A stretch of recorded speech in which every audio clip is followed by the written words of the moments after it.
All right, well, first of all, let me just say I'm not going to sound anywhere as smart as the person that just went before me, but I'm going to try my hardest. I don't have all those big words.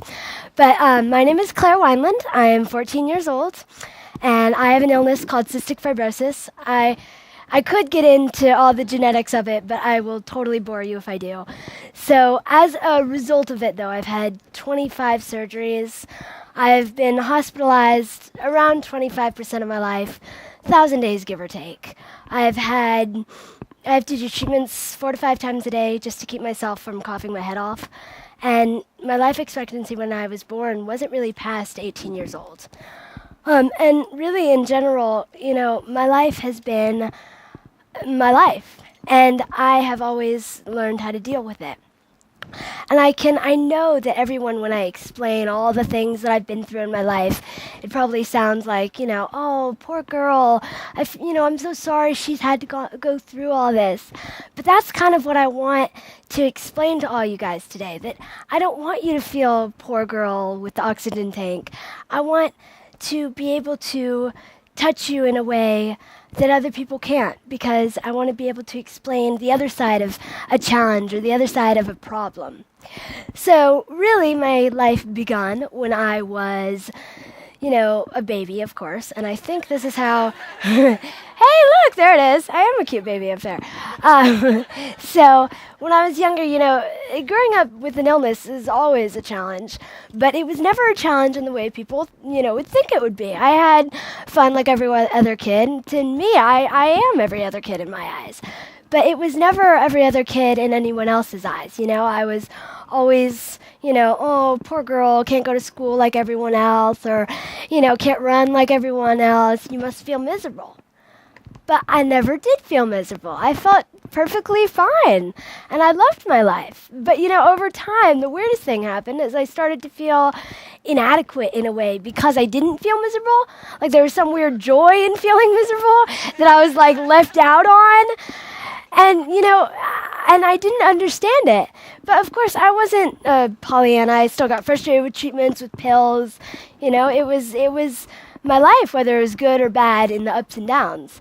And, when you're growing up with any kind of illness, you learn to have fun with it, because there's no way you're going to get a toddler to sit down and do treatments for 2 hours a day when, you don't have fun with it. So my entire family has helped me kind of learn these awesome ways to have fun with it. One of the things I do is called the vest, which looks something like this.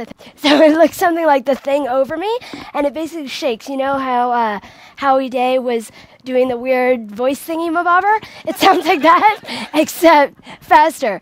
So, and it breaks up the mucus off the sides of my walls and helps me cough up mucus, basically. And so we used to do something called vest art, which is where I take markers in my hands and squeeze them together on the side and just kind of start shaking.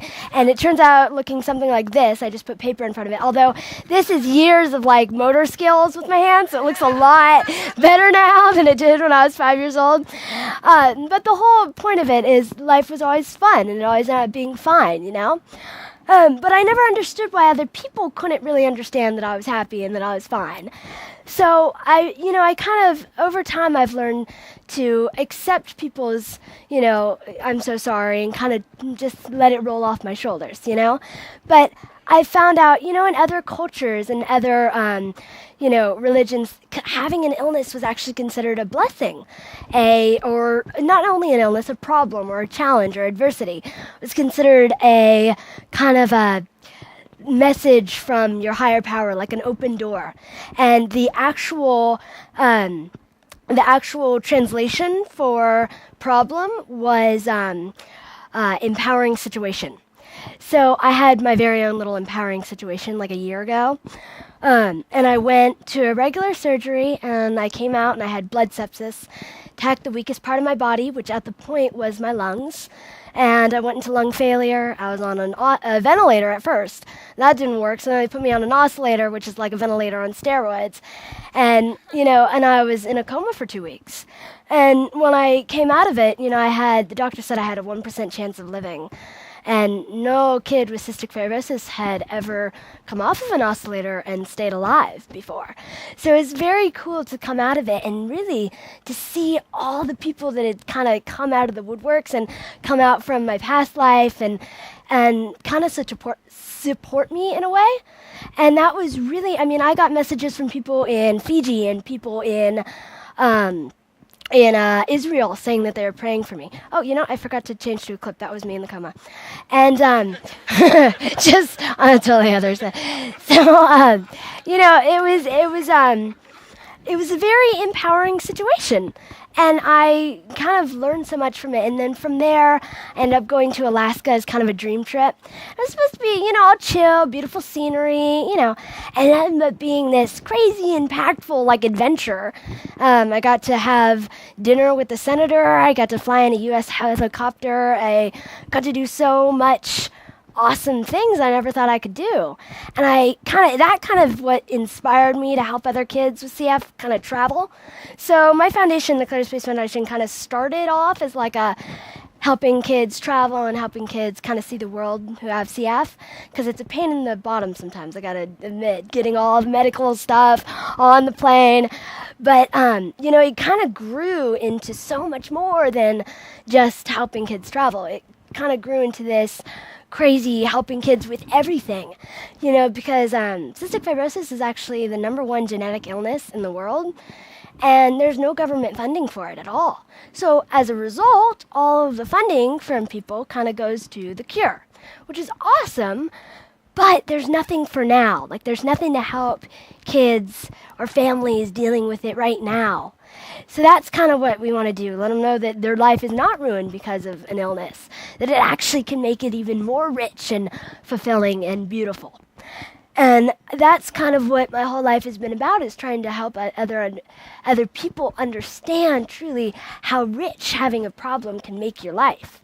There's this awesome saying that I love, that you will never truly get what you want until you want what you have. And, at first I didn't really like that saying, because I'm like, wait, no, I don't want what I have. You want to have more, right? You don't, want what you have. That's messed up. But when you start thinking about it, no matter what you have, you're always going to be wanting something more. It's kind of human nature. Sorry, one sec. Hairball. So you're always going to really, really kind of want something more, because that's just the way we are. So to be able to enjoy what you have and love what you have and grow from it is such a gift. And to not label things as being good or bad. Everyone always is labeled an illness or a problem as being a negative thing or a bad thing. But what if it's not? What if it's the exact opposite? What if people, hundreds of years ago in those other cultures were right? What if it is this awesome, empowering situation from God, And so I kind of, I just totally forgot to skip through all the pictures of Alaska. So anyway, and everything. So I'm kind of behind on this.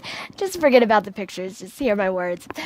So throughout everything, at the end, catching up with the whole past of my life to now, I'm really trying to help people understand that there are problems, and it doesn't have to be an illness. It can be, paying your bills, or, wanting a house, or wanting money, or wanting health in general. And how the difference between just wanting, for me, it's always been wanting a cure. But I didn't really realize why I wanted a cure. And I started to think about it. It wasn't because I just, I want to cure because I want to cure. Or I want to be healthy because I want to be healthy. I want, a big house because I want to be a big house. It's, why do you want it? What will it give you that makes you so much happier? And when you start to think about that, you start to think about the things that you want and how you can get them with what you have, and work with what you have already, and just make that even more empowering and amazing. And I went to the beach earlier today just to kind of clear my head, because I was totally stressing out about this thing. And I was in the water, and I was just kind of feeling the ebb and flow of everything, and it really made me realize how beautiful life is. And the surgeon earlier today was talking about cherishing life, and I thought, You know, it's so true. And people tend to get discouraged when they have problems or things to overcome, when really that's the part to cherish life the most, you know? That's when you get to, like, get the most out of every second of your life. So if you take anything from my little talk, it's to cherish every second and make the best out of what you have. And sometimes the best out of what you have is the best. So thank you.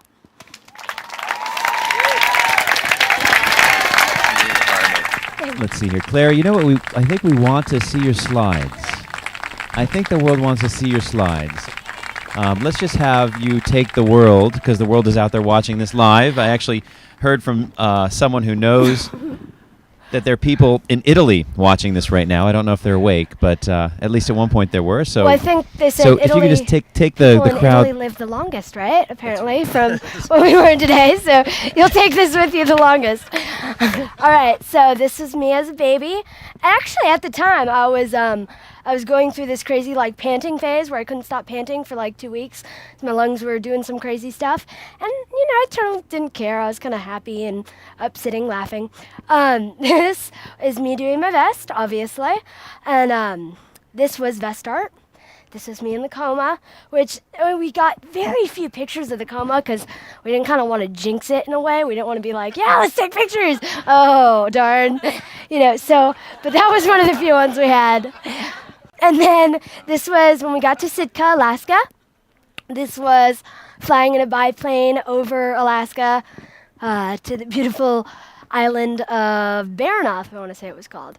And this was us doing a flash mob. We kind of did it to kickstart our foundation. I had a whole part in my little speech about that, totally blanked out. But nonetheless, it ended up being so cool because all the people that kind of came to support me during the coma kind of came back and helped with the flash mob. So it was a very cool way to kind of kickstart our foundation. And then this is it. You will never get what you want until you really want what you have. And that's it. Thank you. Thank you.